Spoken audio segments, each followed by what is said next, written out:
Okay. Hey, Todd. How's it going? Good. How are you? It's always good to see you. It's good here.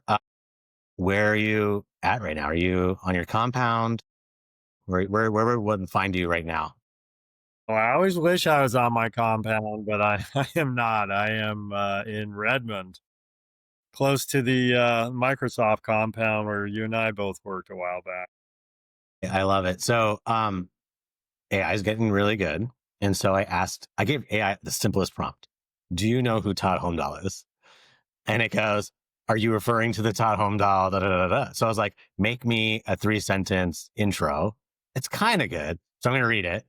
And then we'll kind of kick off and talk more about you and what's going on. But so when asked ChatGPT 5 uh, in 3 sentences, describe Tone Doll, there's not much on you on the internet, really. So it was like, Todd was a lifelong Microsoft executive who helped transform ambitious R&D into iconic products, including Xbox, Kinect, HoloLens.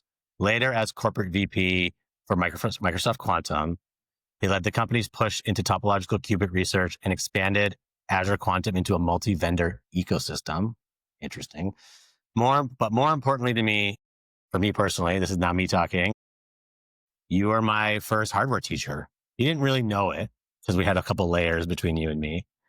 I think I was working for you half the time you didn't even know. So that was always good. But you were my boss, and we were working on biometric sensors and wearable tech and health tech in between all those amazing things you're working on in the early 2010s. So that's kind of how our overlap. So thanks for taking the time. I know you're super busy these days getting those two kids married this summer.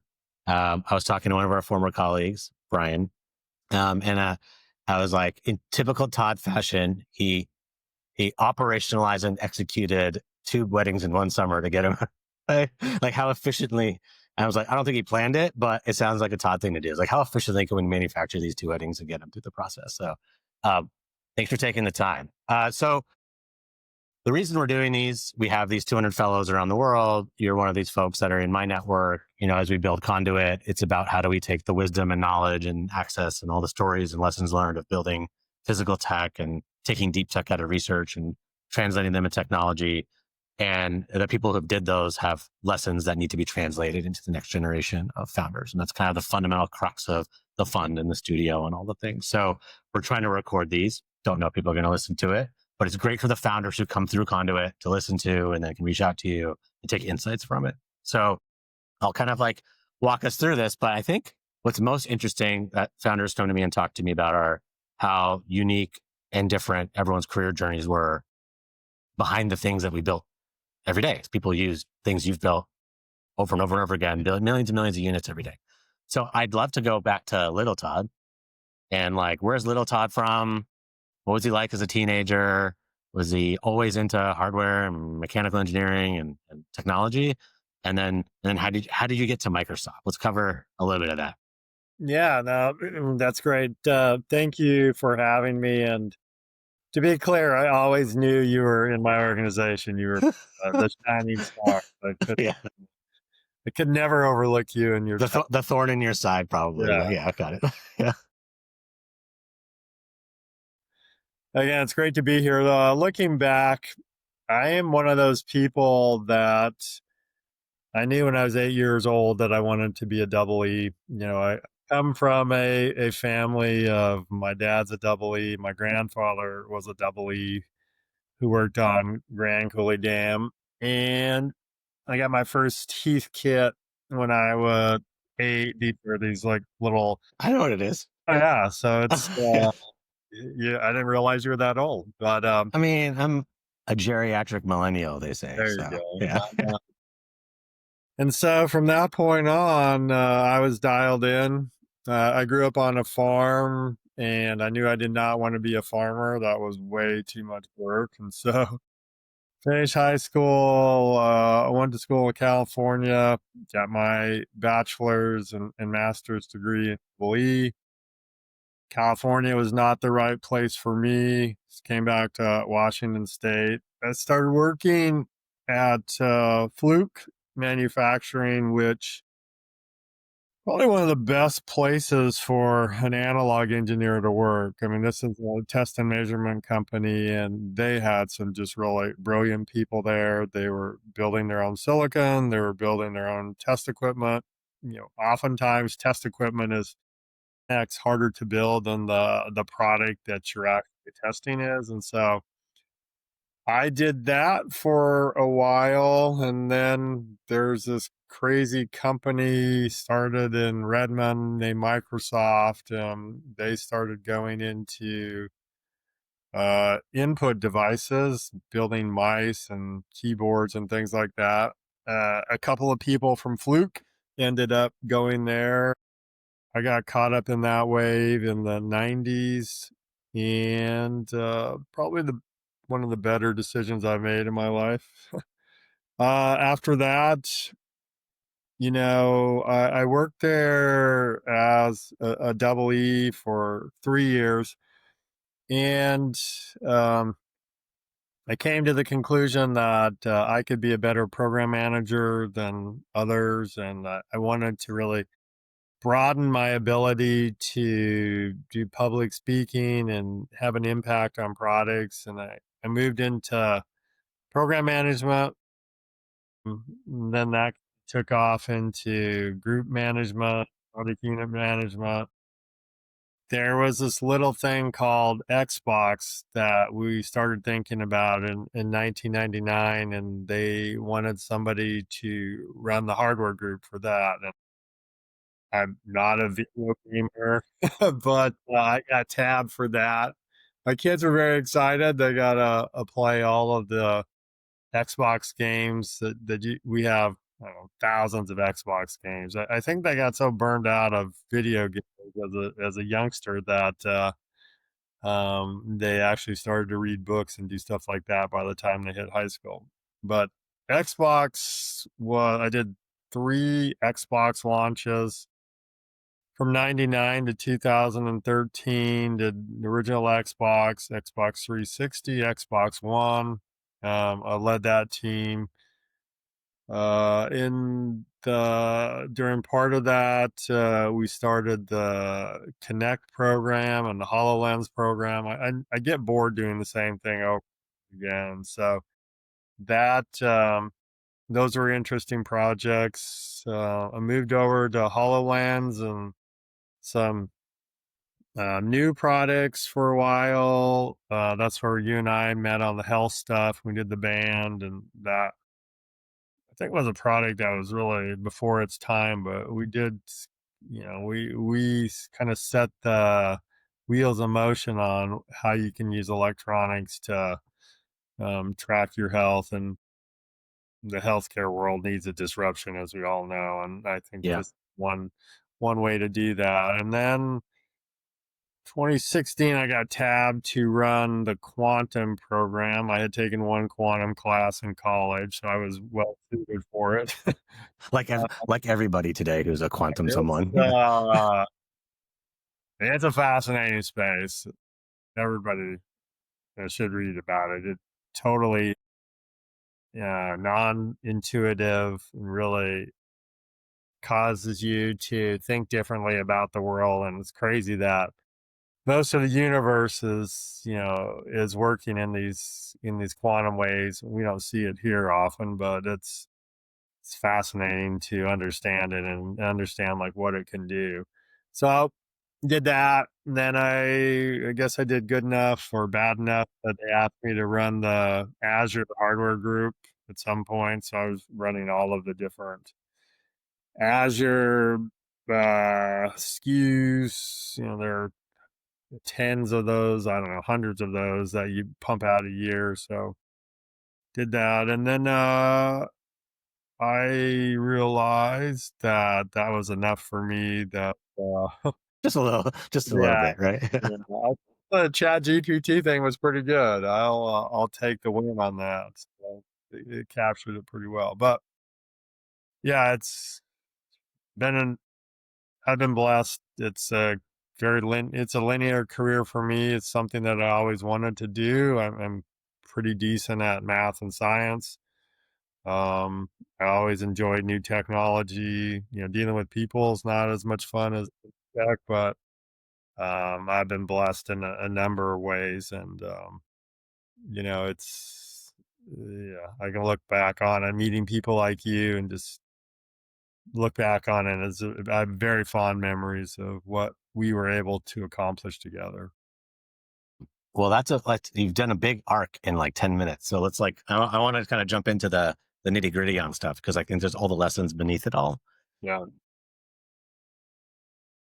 You're a Stanford guy. I remember you saying that in the hallways all the time, and how great that institution is. All the time. I I maybe remember won't it's not a turn bad that thing. smile. Um, so Fluke is an interesting thing for me to also discover. I come from computer science, so I come the other way. The only things I know about hardware engineering and stuff is the stuff I was adjacent to in your group, right? It's like understanding how these Lego bricks come together. But okay, like don't get me to an electron level and don't make me push power around things. Fluke was an interesting one where I actually went and did a year at Fortive, which is a company parent ownership group of Fluke. And it was shocking how little I knew about metrology Yeah. and how the measurement and test equipment space from the beginning, from Tektronix to Fluke, the digital multimeter, right?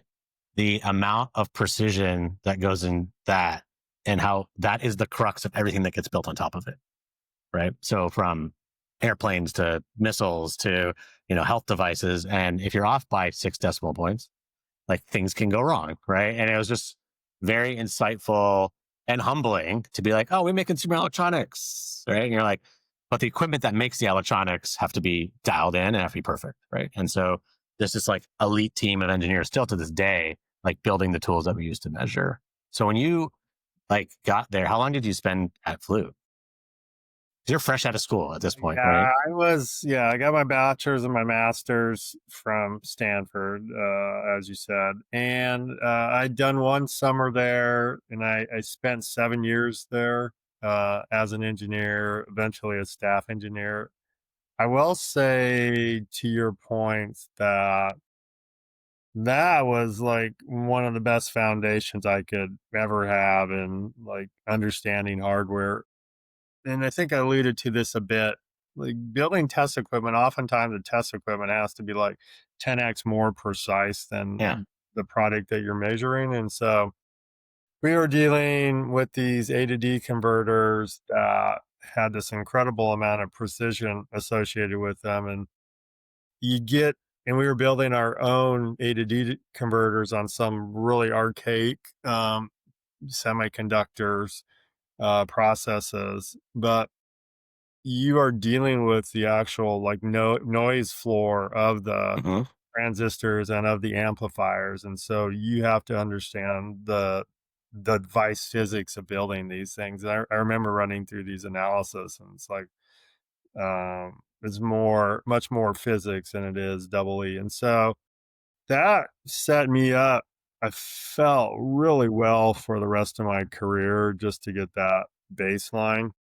And to, like, run it forward a bit, um, the Xbox 360 was probably the hardest product I ever worked on. We built and we did have the Red Ring of Death, and we can talk about that, but just to prefetch that a bit, it was something that we built in 2 years, completely new technology, 90 nanometer CPU, 90 nano GPU. No one else had ever done that before. And we were really flying close to the sun with some wax wings type of stuff. And so the hardest part of that was I remember the summer of 2005 when we launched, we had to build all of this test equipment in Yeah. China.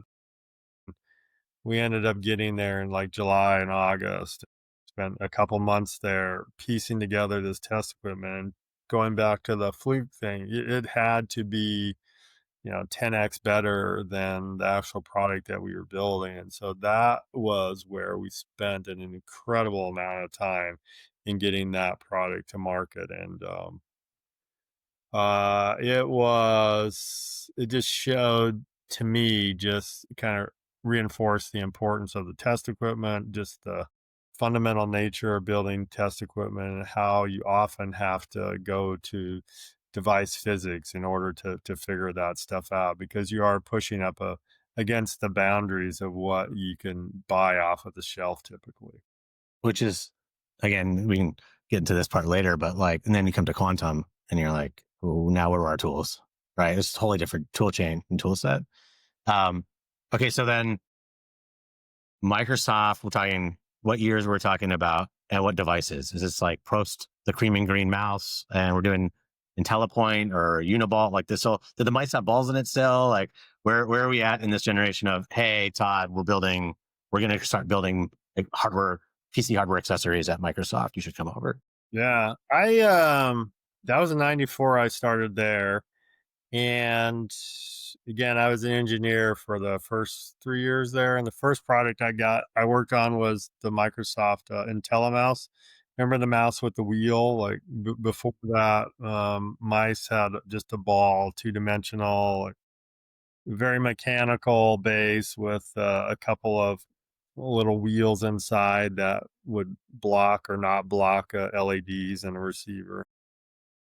But adding that wheel to it, I don't know if you probably were um, born too late to know that we had no wheel on it. You couldn't like scroll up and down, but this allowed you to do that. And I really, again, these are the types of products that I gravitate towards, in that you're changing the user input paradigm, and you're doing something that's different than what's out there, and you can explain the difference to customers. And so that was the product that I first worked on. And then I did well enough there that I was made the product unit manager. So I was responsible for all the input devices, or all the mouse type input devices. And it's really it's really an interesting place to be in your career when you're building something that costs $2 and a commodity product. Like, how do you disrupt that? Yeah. So I spent a year or more, maybe even 2 years, looking for a technology to replace the ball in the mouse.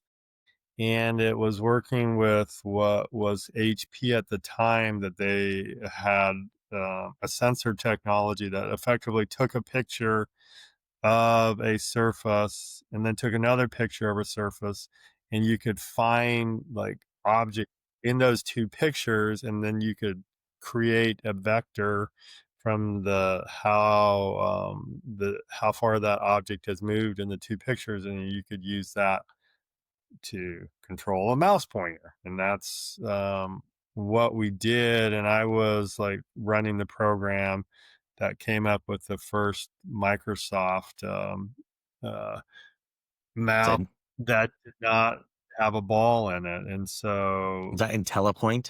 Yeah, Or that the was little red light? Was it the the red red light at the light in back? the back. And The then we, Carl Ledbetter special or whatever. You know? um, yeah, that was a '99, and it was a little disheartening for me, in that right when we were launching that product, I got moved over in August of that year to run the Xbox program. So um, I didn't get to go through all the PR process of that, but yeah, it had the light on it that was gratuitous, but that product was, let's say, that cost $13, and a ball mouse cost $2, Yeah. but you could sell it in the store for $60. And it really Yeah. showed you just the power of, if you can do something new with a product, you can capture the consumer, the customer's mind share. And we were able to do that. And darn it, it's one, I have a lot of favorite products, but it is the band, of course, is the most favorite because you worked on that. But yeah, this one is up here as well. I mean, that was something that I had a lot of impact on, and I ran that pretty much myself. And the technology was super interesting. And now you don't find any mice with No, it's all pervasive. I mean, it is the the still yeah. iterations of it are still the status Yeah, quo, right? they basically they're obviously able to cut the costs down to almost nothing with this silicon in today's world. So that was good. And then, like I said, I jumped into the Xbox world, and that's a whole nother Yeah, my there's life. great documentaries people should watch. That Yeah, one on YouTube is phenomenal. I think you're in that as well. We don't have to go deep into the Xbox stuff is well covered, but um, I'm guessing it was a graduation point for you from a scope and depth and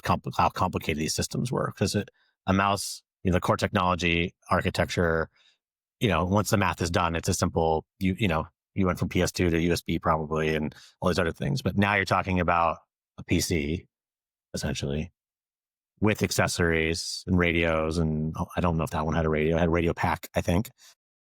But how did you, like personally, now move over and think of, first of all, it's this thing that's contentious inside the organization.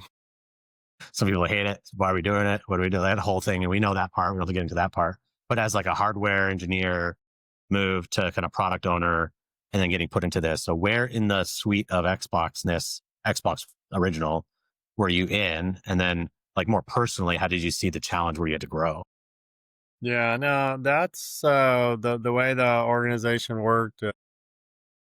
Yeah, there was the platform owner, there was the head, then there was yeah, there was a software person and a hardware person. So I ran all of the hardware, and we started probably with 4 or 5 people. It eventually was hundreds of people, but the first one was like all about building things off the shelf in a 2 year period, like buying something from um, Intel that was already off the shelf, and then we had some customization from NVIDIA. So we got to meet Jensen early on in the 90s. And so, you could tell just the powerhouse NVIDIA was at that point. But I think to your point about how does my thinking change, really the mouse input world is a much more siloed space that you are touching some of the driver software and stuff like that, but it's more of a singular product. Like the Xbox is a system, an ecosystem where software and hardware, what your online connections, your developers, the support team, marketing team, like how you're going to market the product, all of those people really have to come together in a holistic way in order to make a product that's going to resonate with the consumer and the customers.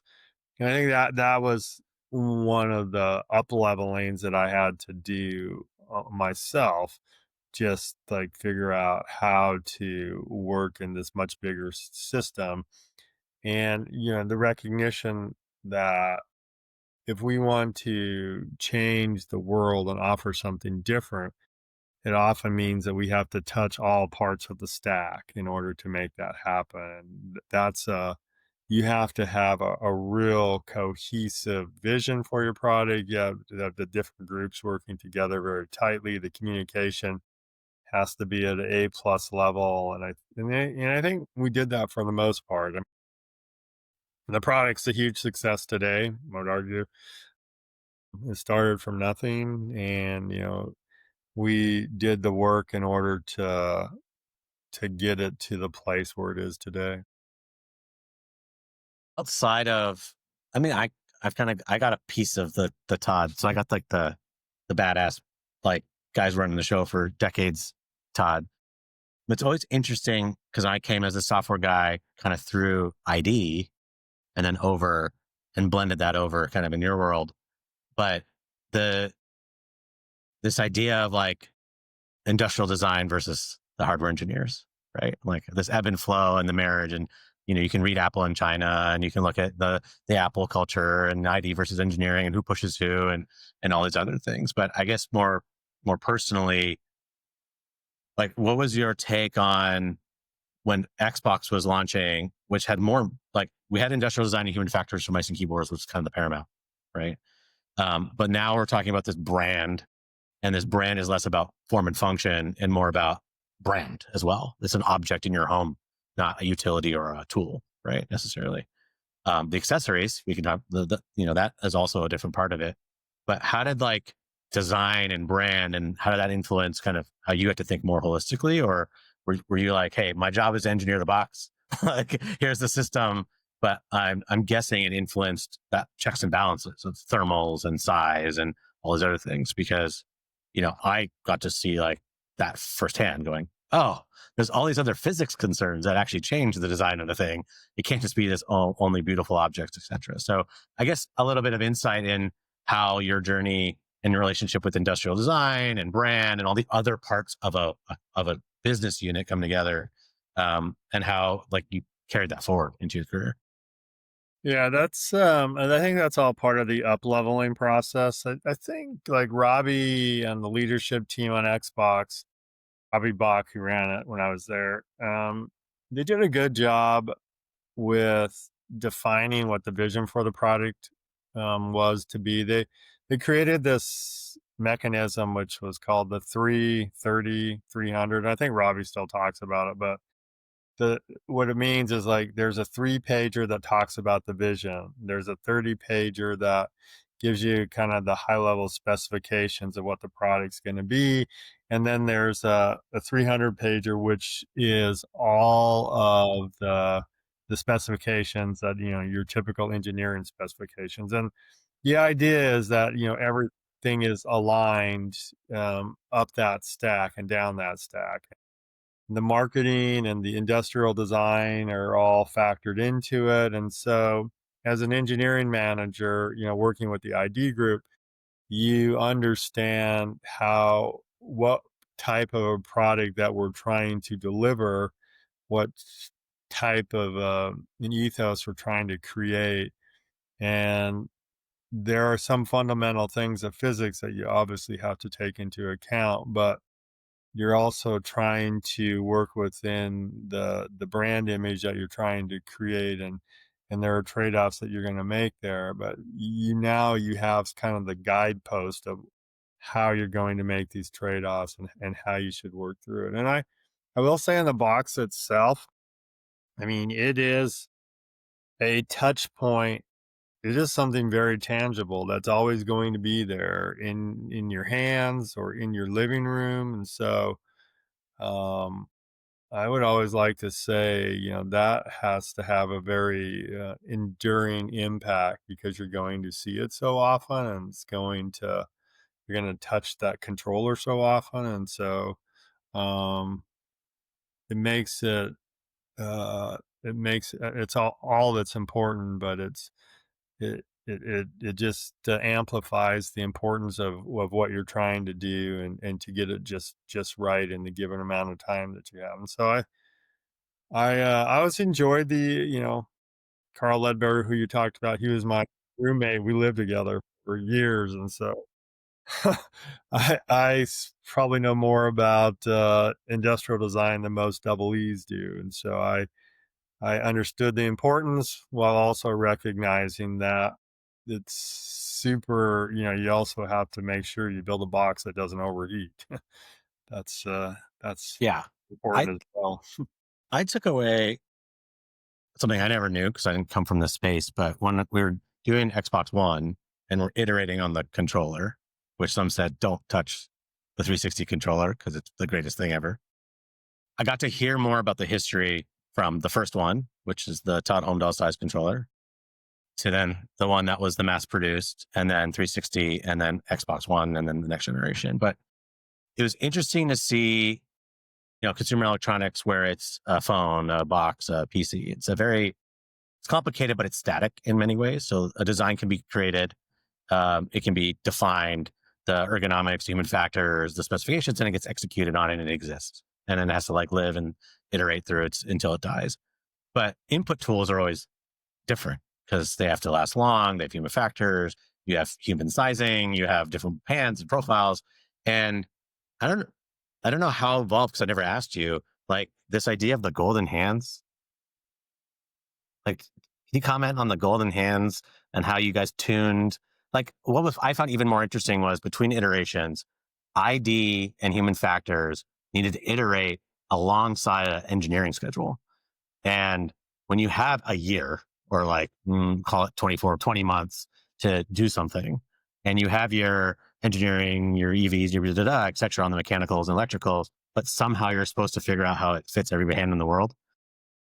Can you give some insights into how, as an engineering manager, you then need to figure out how to take this other organization, ID human factors, and make that work for hands in Japan and Asia and the US? And I know you guys iterated through that a lot, but if you could shine some light on the ridiculousness that is gaming controllers. Yeah. I mean, I wish it was like a simple law of thermodynamics.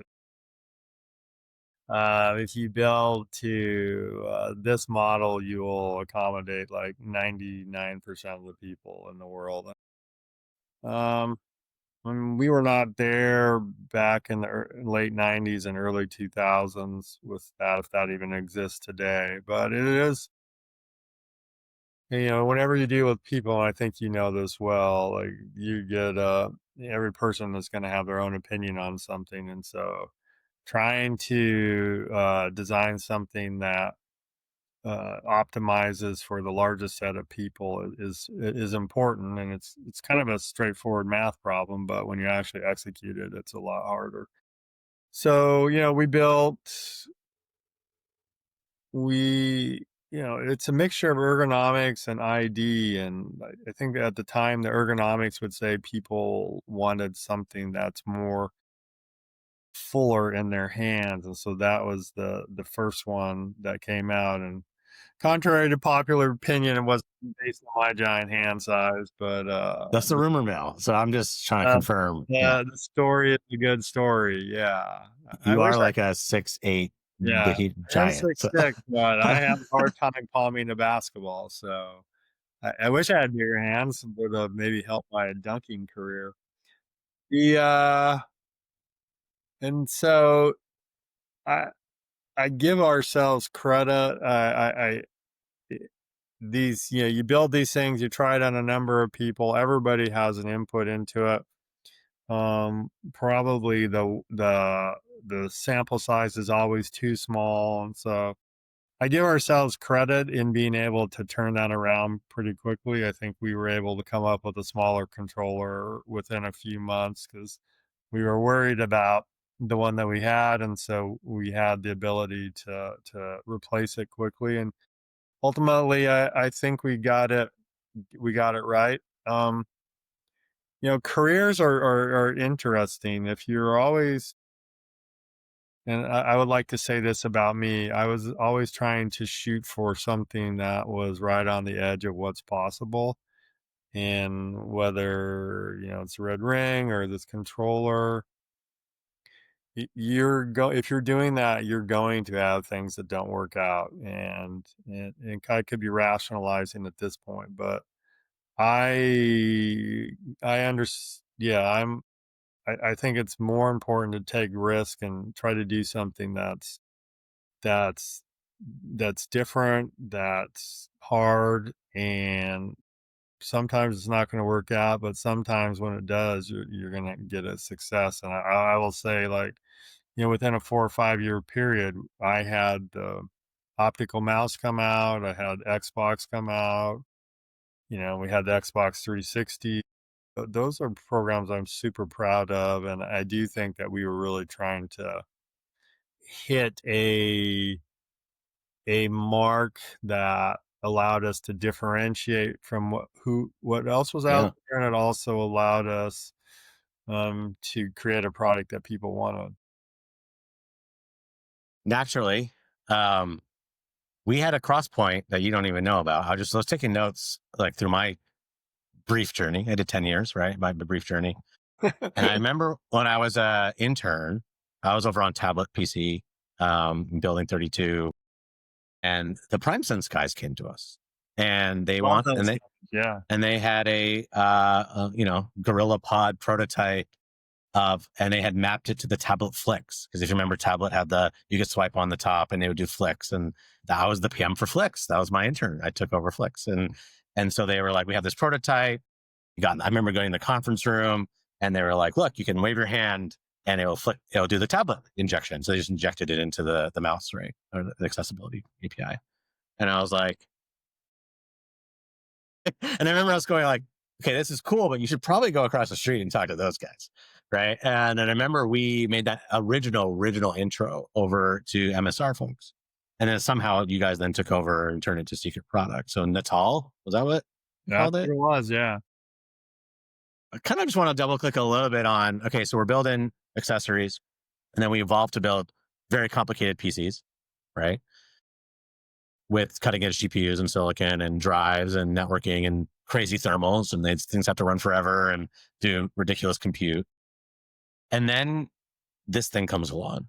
And now it's less of engineering design ID, but now we have Microsoft Research really heavily involved. Because now we're talking computer vision, which is so interesting how far it's come, right? We need to build a skeletal tracking platform. We need this thing to perform at 20 feet or the 10-foot experience, right? So we have this technology, but its instantiation isn't right out of the box. We need to rejigger this thing, and we need all these disciplines to come together. And again, in a ridiculous time frame. That's Microsoft's specialty. Can you walk us through like Natal and Kinect and just the physics, the engineering challenges, or some of the key kind of moments? Again, it's a growth in your career again. It's like, okay, now I'm going on optics and now physics bending and computer science and machine learning for skeletal and all these other inputs. Oh, and by the way, make it 199 or whatever we were making. So like, can you talk us through the Kinect part then and how that fell into your purview?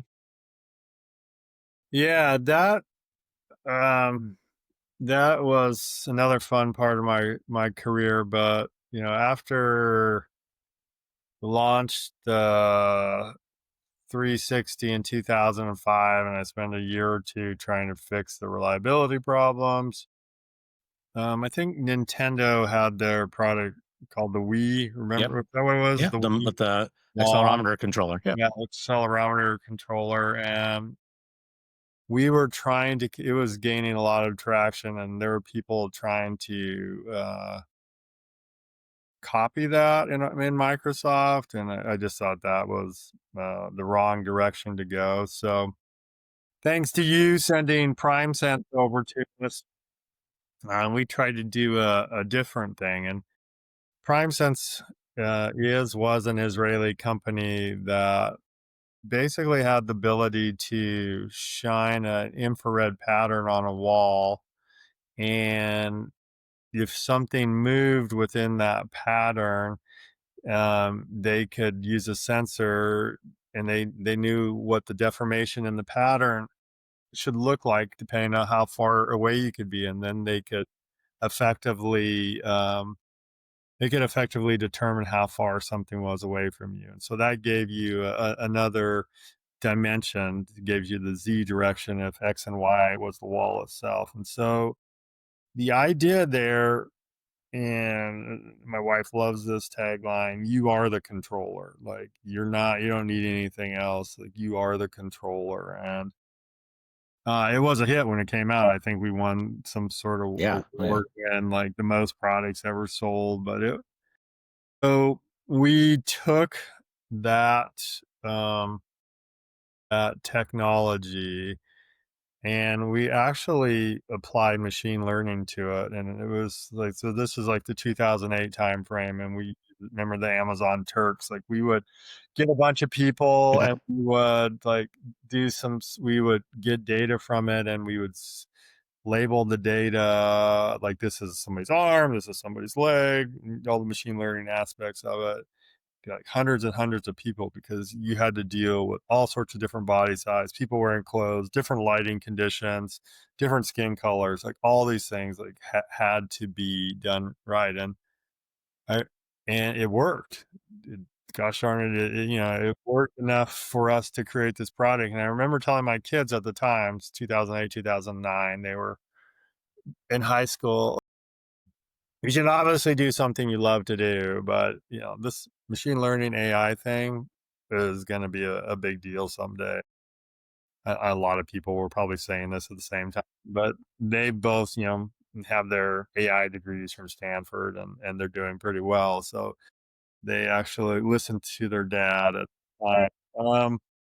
But that product was, again, it was different enough from the Nintendo Wii.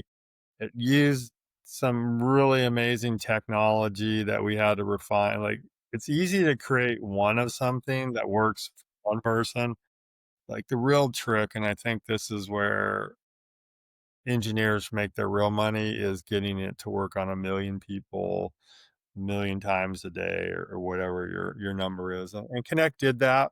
Um, we sold a lot at the first, and it was one of those products that you had to build the platform up, you had to build experiences that used it. I mean, it was great. And it had its issues, and it didn't catch on as much as we would have liked, but I think there's a lot to learn from that in creating something that's novel, and how hard and important it is to build something that works across a wide variety of people and a wide variety of products. Um, how important the whole ecosystem is, and being able to, you have to touch all the parts of the stack, the development stack, in order to typically create a new user input Yep. paradigm. And so that was a great experience for me. I enjoyed it. Uh, and it's always fun to be able to do things that you can, like, talk about to people that aren't in the tech world, and say, "Hey, have you ever thought about trying this thing where you are the controller?" And they get that immediately, or not using the mouse ball. These are things they get immediately, and I think those types of messages are important to drive some of the more revolutionary products out there. Yeah, I mean, again, another touch point before we actually worked together, right? I came over from Windows after doing touch stuff. I went over to Robbie's Land and then was on the design side. So I was actually working on host Connect input model. So when we were moving from Connect to the Canesta based Connect 2, right? What is the input interaction system going to be now that we have better granularity? So I was doing the this and all the this stuff and that stuff. And so started again getting closer and closer to the hardware world and just understanding computer vision. I came from handwriting reco and digitizers. That was my master's, right? So what's interesting is, like, now I've done so much CV after that. So it's actually set my CV career up, and working with Andy Wilson and all the MSR folks on some of the fundamental input, like interaction model work. The side of that was so interesting, a learning for me looking back on just the business side of that world at that time and how much it's changed in the consumer electronics world. So myself and another person were probably the biggest thorn in another person's side. That's like a general theme in my career at Microsoft, where we led that campaign of Connect needs to be in the box. So I was put in a little role there under Mark and a few others to push that agenda as hard as you can. And if you know anything about me, I will push and manipulate and get people to, right. And, so I just found my deck, by the way, I should find it, which was like, if it's not in the box, no one will build for it. Right. It's very simple. If there's no API reliability, like in Windows, only people dev to the common denominator of the Windows kernel and what APIs exist and hidden, et cetera, et cetera. So yeah, you can build an accessory, but that's a verticalized product. And so we really wanted the Connect thing to win. Every dev needed to know that it was a thing that they could rely on for every SKU, because I learned a lot about how the AAA title guys work. They're like, I'm going to make $1 billion. Like, I'm going to spend 300 million. I'm going to make $1 billion off the next whatever title. Why am I going to go spend 10 million to get 5 million for the thing you're doing? Not everybody has it. It's an accessory. It's a gimmick, but I don't need the gimmick. I could just sell more units. Like, I'm fine. I don't need you for part of my margin optimization. So that was an interesting insight for me. And then the other side, like, we got reamed for that. So it was like an extra $100, right? It was a $399, $499, or $499, $599 when we launched Xbox One. And I was like, so shocked as this kid, going, really? Like $100? Like, think about $100 today on an iPhone. it's not even double the memory. The fact that $100 in that gaming era, like, completely destroyed the customer base, saying it's $100, right? Like that $100 today on a consumer electronic product of that magnitude, right? A DS or a Switch. Like, we don't think of $100 as how much impact it had in the Sony Xbox era of pricing and how much pricing was important back then. Because I think today, if these things didn't exist and have a legacy, and you launched Xbox and you said it was $2,000 or $2,500 for two different SKUs, you could get away with the $500 delta, like Apple does with an iPhone that's, this much bigger, right? So the consumer sentiment around cost sensitivity has changed, but it was so paramount to where that program went, in my opinion. Like, am I observing that incorrectly in a very simple way? But like the idea of price sensitivity, developers not having something to build on, kind of sunset that technology for what it was used for in that capacity. And then we can talk about HoloLens, but Yeah, I think you captured the front end of it correctly. Like, yeah, you want to have something that is the lowest common denominator, and I mean, that's important because most developers will design to the lowest common denominator. I think what we learned, there are two things in my Xbox career that um, I learned that were paramount, and they came really to fruition on putting Kinect into the box with Xbox One. One is like the hardcore gamers, they are a different breed of people. They yeah. they're not like the people buying iPhones, right? They're passionate about this space. They are convinced they know what's right for it. They are convicted in the fact that games should look a certain way.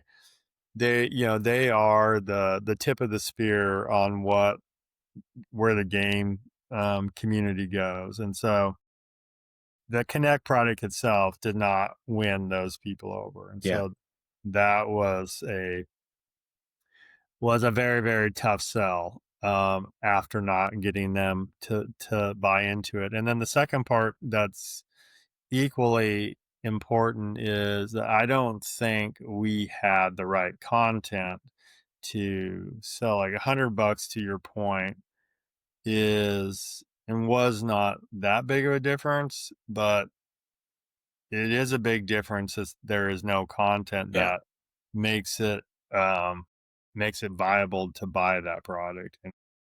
And we could never, back to the first point, Commit to it. the hardcore gamers wouldn't really build products that took advantage of it, and so you were caught in this death loop.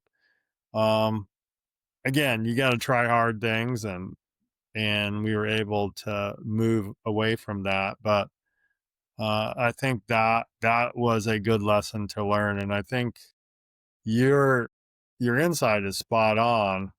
But there are also that you have to build toward the lowest common denominator. But there are also all these other factors at play that these problems are these big multivariable Yeah. situations, and you never know which. They're all very unique, and so you don't always know which direction. And which variable is the one that's going to win? I mean, this is always a tough thing at Microsoft in general, the multivariable decision Right, making right. process, right? And which variable are you optimizing for was hard when there's a lot of stakeholders. And, at the same time, that was the push for it's an entertainment platform, not a gaming platform, right? So like, then it needed to do Netflix and and casual gaming and hardcore gaming, and we know how that turned out, right? And now they'll shift it back to like the Prime, right? Like, what is it? It's a hardcore gamer platform. It's a zero Yeah, focus product. yeah, and now we have AI, and AI will tell us what products.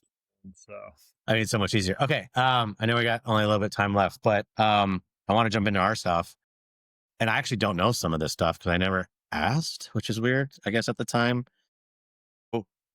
And I asked a few folks back at Microsoft if I could talk about some of this stuff, and they said we don't care. So I was like, that's great. So, how did and where did the PPG sensor come in? So the heart rate sensor work as the Xbox accessory, precursor to the band. Where did you then intersect with that program, the wearables and the biometric sensors? Because before I showed up, I came in half end of that program, which was this device that never shipped, that was a heart rate monitor, Xbox accessory to bring biometrics to the Xbox platform around fitness. And I remember some of the scenarios I worked on, right? Like Master Chief and heart rate, and like all these interesting things were being experimented and incubated. But where did that come to you? Like, when did that come into your office? And did it come from research? Did it come from outside? Like, where did hey, there's a heart rate sensor. If we combine that with accelerometers and connect it to the Xbox, we could do interesting things. Like, where did biometrics come in? Yeah.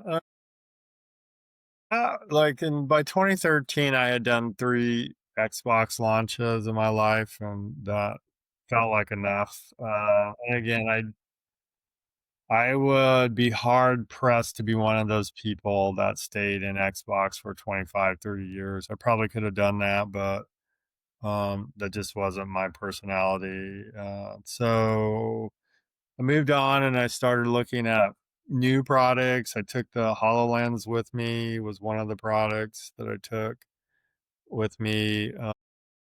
And then and we started looking at new areas, just going through the whole health space myself, just felt like health was a ridiculously, still is, healthcare is ridiculously complicated and broken system. And I got to talking to people in the healthcare world that were a bit different thinkers. One of them was the CEO from Dartmouth Hitchcock, Jim Weinstein, a guy I adore, good guy.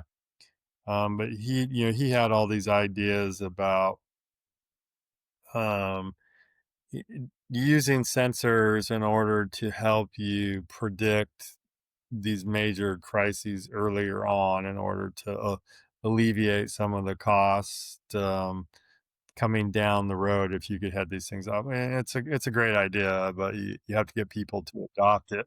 So it's going to be a Yeah. century long mission. But this, But so it was with him, and we created a thesis around healthcare, and people at Microsoft said, yeah, we should get in healthcare. And so I ended up in the research group running that. And one of the things that we really focused, it was a time too when like the cloud was becoming a big deal and you could run all these things in the cloud. So it's kind of like what you're doing right now, a conduit, taking a sensor and then tying it to the cloud and being able to process that information, and then um, using it to meaningfully do something for the consumer. In this case, it was for their health. So yeah, we went to with the band, we went to the boardroom a number of times. And remember your boss Zulfi doing push-ups in front of Satya, and tracking that information. And to his credit, I mean, the product that we were building wasn't, kind of back to this ID discussion, it wasn't pretty, but it was functional, and keeping it as a test, we kind of promoted it as a test product. That was it was a good twist. And um yeah, I think there's so many bands out there now that we were on the right path. It's probably not core to what Microsoft is doing or but it certainly was a good experience, and I think it is part of the solution in the future. yeah, I'm going to do a follow up on the band as just an episode. I got Brian's going to come. I got a few others that want to like talk about it because I think it's interesting to go from the incubation product and then band two, and everyone who was in that early stage wearable, right? This was Fitbit, Feelband, us, Sunto, Garmin, like a few others, just really in that early space. Apple's not coming yet, and Yeah. Samsung's coming yet, and the PPG sensor, trying to get rid of the chest strap, going from mechanical to optical, and all the work that went into that, right? I got to be along for that journey. So that was like my growing up phase. That was like phase two for me, and I think we'll do a whole separate deep dive on it because I think it's interesting because what we're seeing again in this next wave of wearable technology, we're doing some stuff at Conduit around digital twins and biomechanics.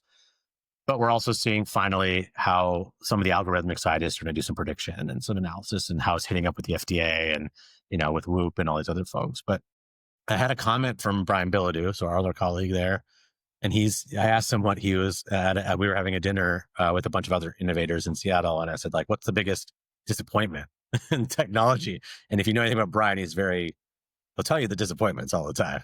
And he's like, yeah, wearables still haven't done shit, is what he said. And he's like, first of all, they're not doing the stuff that we were even trying to do. And why is it's like 10, 12 years later and we're still not doing some things? And I kind of like started thinking a little bit, and even though whatever happens, but things haven't really progressed as far as we thought they were going to. And some of it's about data and efficacy and training. Some of it's about the technology and the adoption and things like that. We don't have to get into that, but I find it very interesting the precursor to band was a very vertical product, right? It was like, it does this job for 2 hours.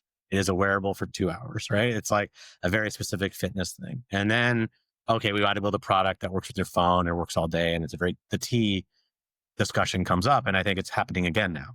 Do I wear a wearable for working out like Whoop? Then do I wear an Oura all day and that's giving me my sleep? And do I have a bed that tracks my thing? And something interesting that I'll dive into another kind of follow on, but just like in a little quick summary, like, from when it comes to you set this vision or you had this path around disrupting healthcare, all the way from longevity, personal insights, the system, et cetera. Where do you think we are? Let's say 2010 kicked off the digital self era. What's kind of like your reflection and then your hope in the next like 10 years?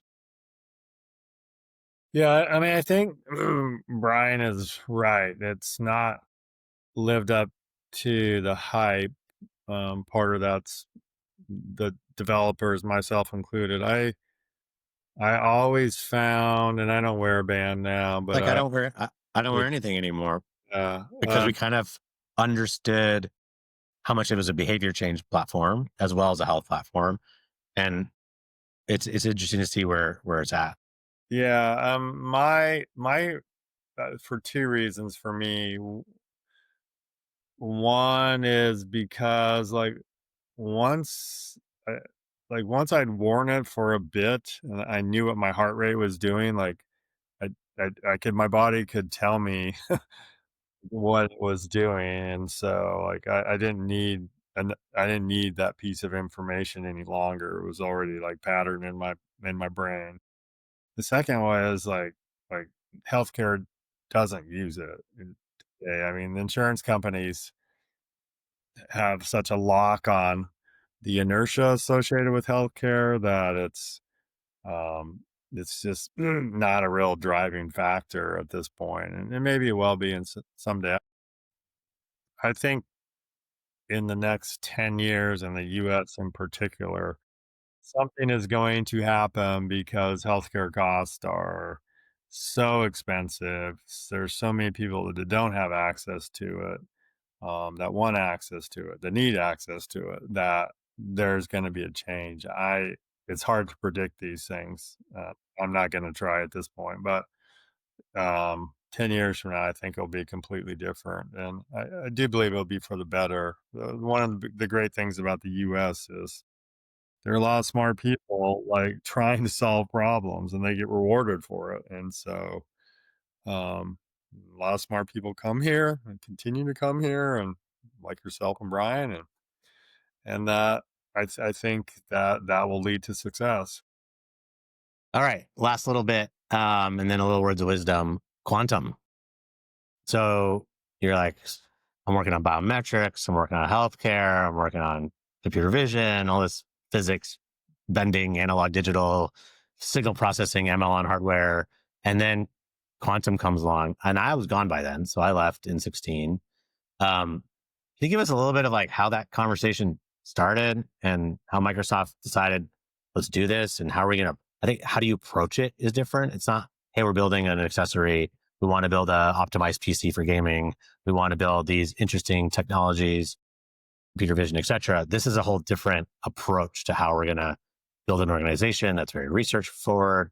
It's not ship in 2 years. So how did this happen internally? And then Can you just give us some insight on the kind of perspective of quantum and how you set that organization up? And then a lot of our former colleagues are there now, kind of took over the reins. Love to spend a Yeah. little bit of time on that. Yeah. Yeah, that really aligned, quantum really aligned with the types of products I like to build that are novel, like a high tech component associated with it.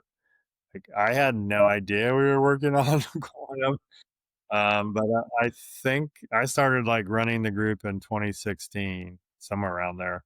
It had been in the, I think it had been in the company since the like 2005, 6, 7, somewhere around there. There was a gentleman in Microsoft Research who's a topologist, and he topology is this the way that I would characterize it. It is this idea that you can have a lot of different things happened to a topological product, and that doesn't impact the information in that topological product. And so, mm, what he did is he had an idea that said, if we can manifest this idea of topology in a qubit, part of a quantum computer, then we can have the highest fidelity qubit that's out there. It'll take the attributes of topology, you can bombard it with all sorts of noise and stuff like that, and it's going to maintain its robustness. It's not going to decohere. And so that was kind of the impetus of it. And that went on for probably 10 years, where they was very research focused, like working with different researchers around the world, trying to go from this idea of that's in somebody's lab notebook to something that's actually you can see. And this thing is so hard from a standpoint that it's running at 20 millikelvin. It's the coldest thing in the universe. You have to lay down these really precise superconductors on top of a semiconductor that has to be very precise, and you had to be able to control it. That has to be very precise. But they felt like by 2016 that they were getting close enough to turn on the production um, uh, impetus for it. And so they asked me to take this kind of really very researchy program in 2016 and make it into a product. That's what I did. I hired a whole bunch of people, researcher. It's interesting on some of these problems where you need a couple miracles that you almost need more program management than, just to make sure everybody is aligned to it.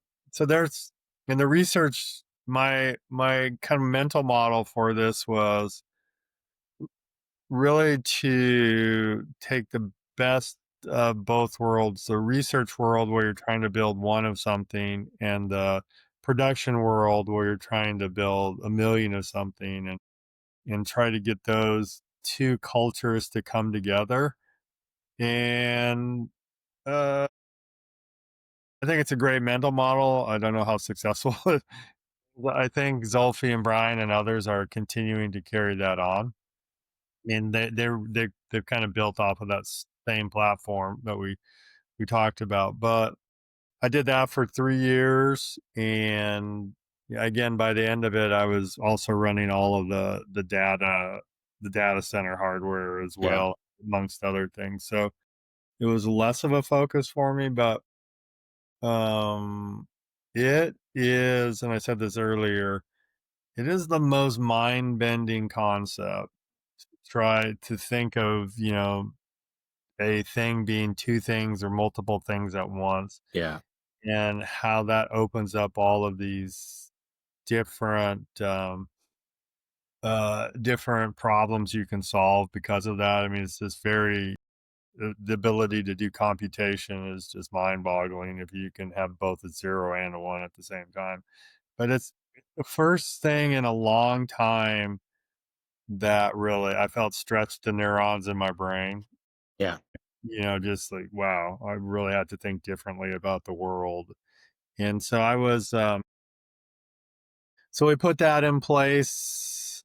Again, I turned like 55 and I felt my, I'm not one of those people that believe in a legacy. I think that actually holds you back. But in life, I wanted to do other things and I felt it was in good hands at that point. But the ride that I had with it for 3 years was amazing. And I do think that, and I said this, I had to testify in front of our Senate that 10 years from now, back in 2019, when I testified, that this is this technology is going to be what AI was 10 years before. Yeah. This stuff will be, it's going to happen. There's just too many smart people working on it. That and it is this is where a lot of the programmers should go.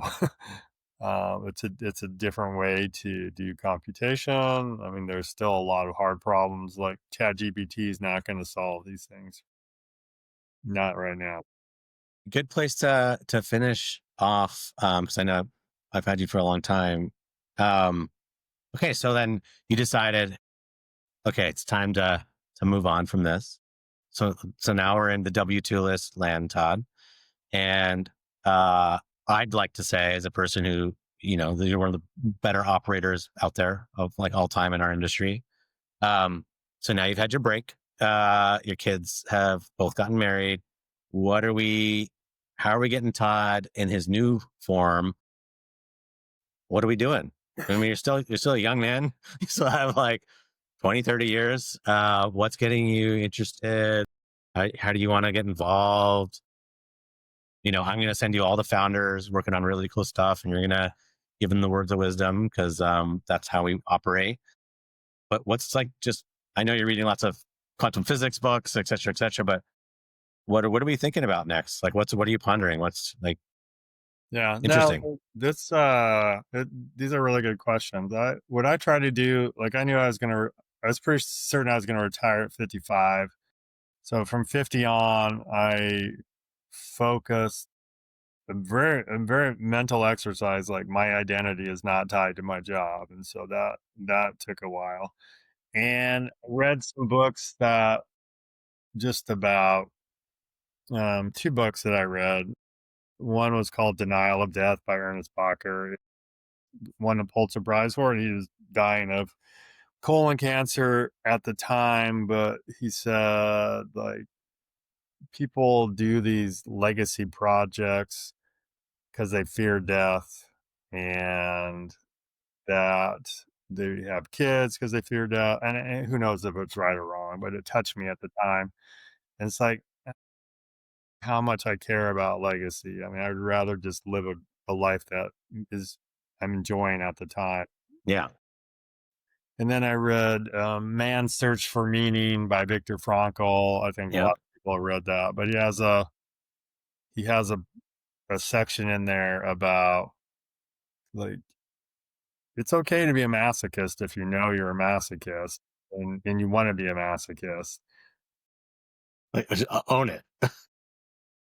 If you're a masochist and you don't want to be a masochist, you like really like think about it. And so, I mean, again, my job was great, but you get to the point when you're 55 or so, the impacts of the job start to weigh on you a bit more. And so, I felt like I uh, changed I tried to refocus myself. I spent a lot of time, you and I have talked about this. I know you did this a lot, but trying to stay fit. I own a ranch in Eastern Washington that I spend a lot of time on. I'm trying to do various projects. I just got done with a 3-day backpacking trip in Nice. southwestern Washington. I'm trying to visit all the national parks in the country, which like highly recommend people get out and do. I am still fascinated by science and technology.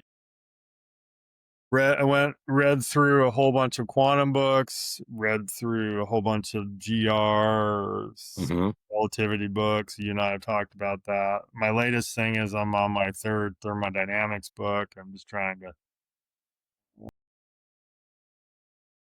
this stuff is crazy, like how much information we have processed in the last 200 years as a society. This is the interesting part of AI to me. Yeah, Yeah. exactly. I mean, I will say, like, when you're trying to understand, like, general relativity or quantum, having ChatGPT, very helpful. Yeah, Woo. it's just as a synthesizer, it's incredible, right? Yeah, but, again, I'm on the Wolf Advisory Group for Washington State, just trying it's a group of people trying to sort through and it's a few weeks a year trying to sort through the introduct or the reemergence of wolves in the state, and it's a good opportunity to have different identity groups talk about their issues and come up with consensus problems instead of shouting over one another. So I try to do my part there, but I do. I mean, I'm my kids are still AI kids working in space, so I keep up with what they're doing. So I talk to you. I find the stuff you're working on fascinating. There's a lot of cool stuff out there, and so I'm trying to keep a lot of different options open and I love it. do a lot of different things. Well, I'm going to find lots of things for us to work on together. So, without the politics and all the other things, we're just going to work on good things and meaningful things that have impact. Well, okay, I'll leave it at that. Thanks, Todd.